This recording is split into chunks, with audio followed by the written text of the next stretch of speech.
Olá, tudo bem com você? Eu espero que esteja tudo ótimo e nós estamos diante de um texto muito mal compreendido, inclusive usado com intenções totalmente complicadas e que não tem nada a ver. Exatamente isso é o texto tirado lá do capítulo 12 de Lucas, versículos 49 a 53, o evangelho do dia de hoje.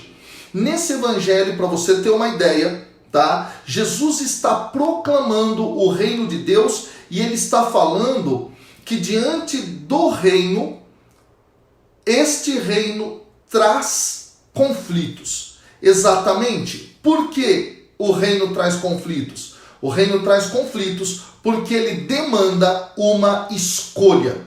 Beleza? Esse texto é simplesmente espetacular. E aí, antes da gente mergulhar no texto, eu quero pedir para você fazer aqui o seu comentário, você curtir esse vídeo, você compartilhar esse vídeo com o máximo de pessoas que você puder, para que o evangelho possa ser proclamado para todas as nações. Além disso, que você possa fazer a sua inscrição aqui no nosso canal e ativar o sininho para as notificações.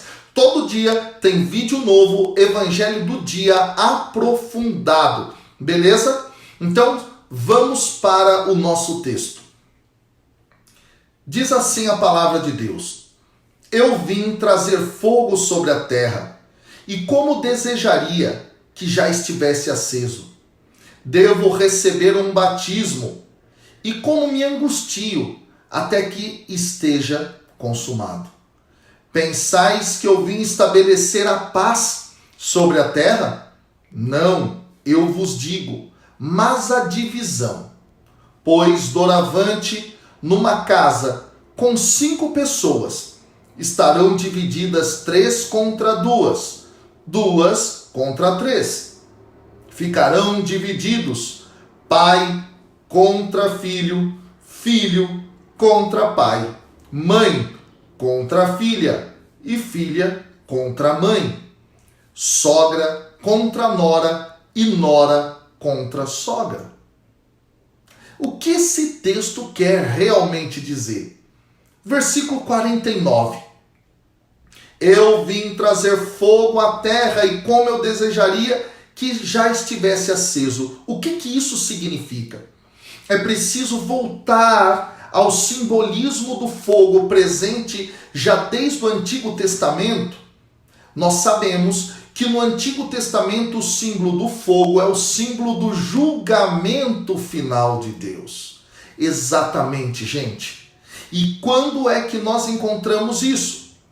Nós encontramos isso dentro de textos como, por exemplo, 2 Crônicas, capítulo 33, versículo 6, em Jeremias, capítulo 7, versículo 31 a 32, e muitas vezes esse fogo é ligado ao julgamento e à ira de Deus. A ira de Deus é a justiça do Senhor frente às injustiças do homem. Aqui há algo muito interessante.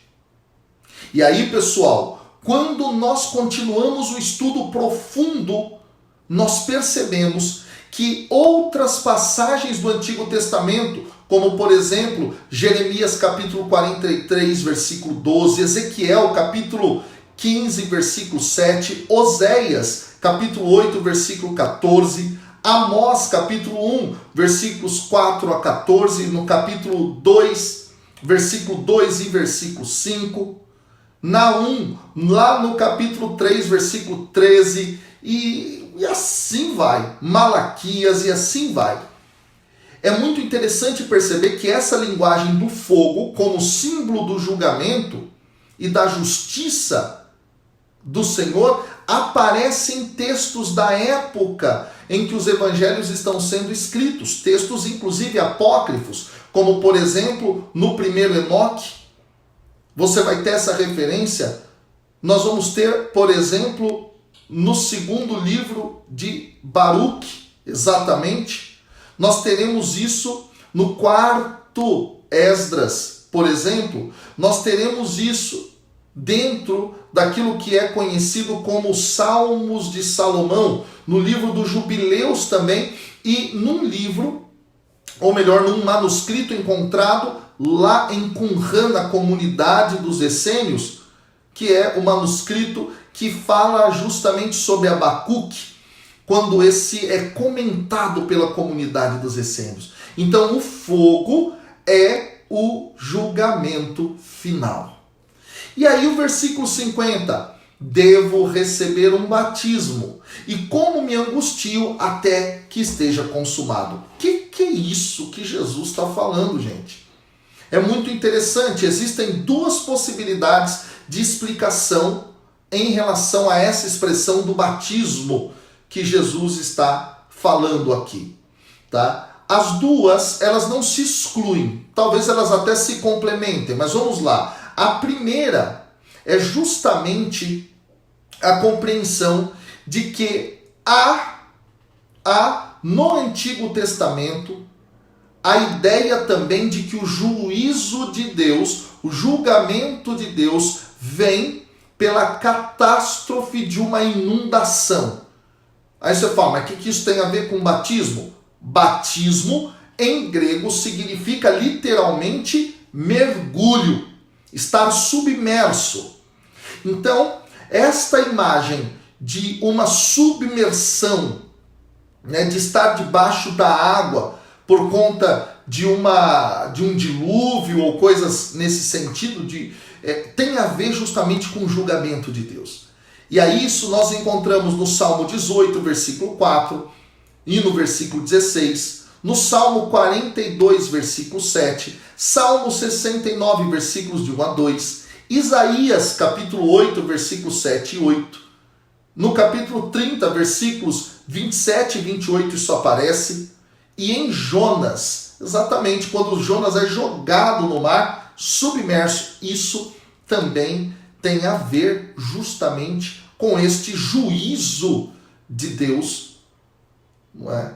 Em relação a Jonas, lá no capítulo 2, versículos de 3 a 6. Então, neste sentido, o batismo pode ser aqui entendido justamente como é este julgamento de Deus.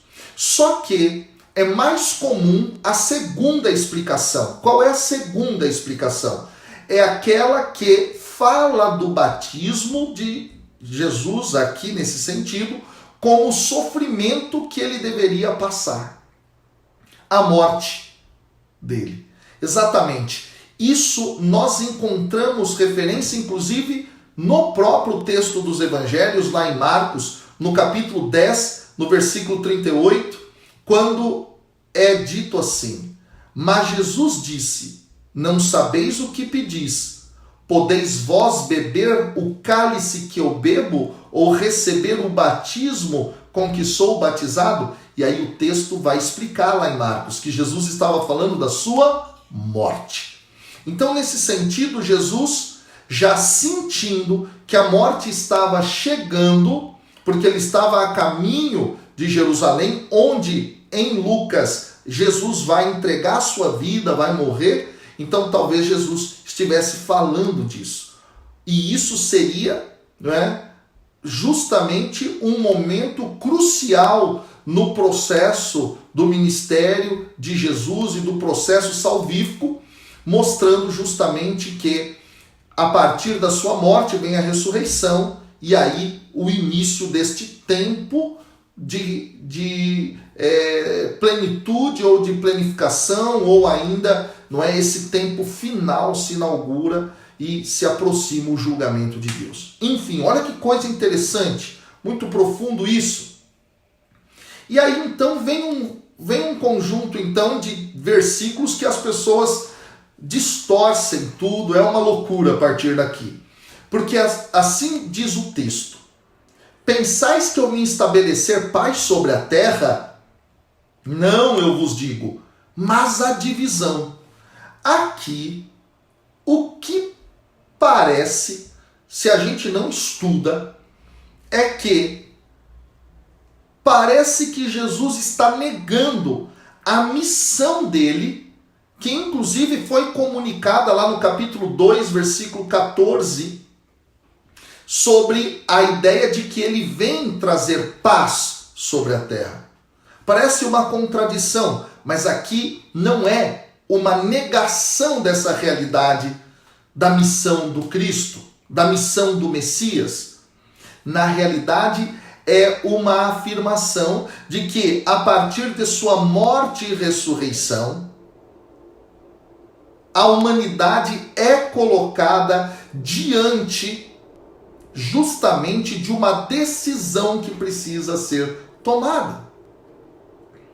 E essa é a divisão. Uns aceitarão, outros não aceitarão Jesus como o Messias, como o Cristo.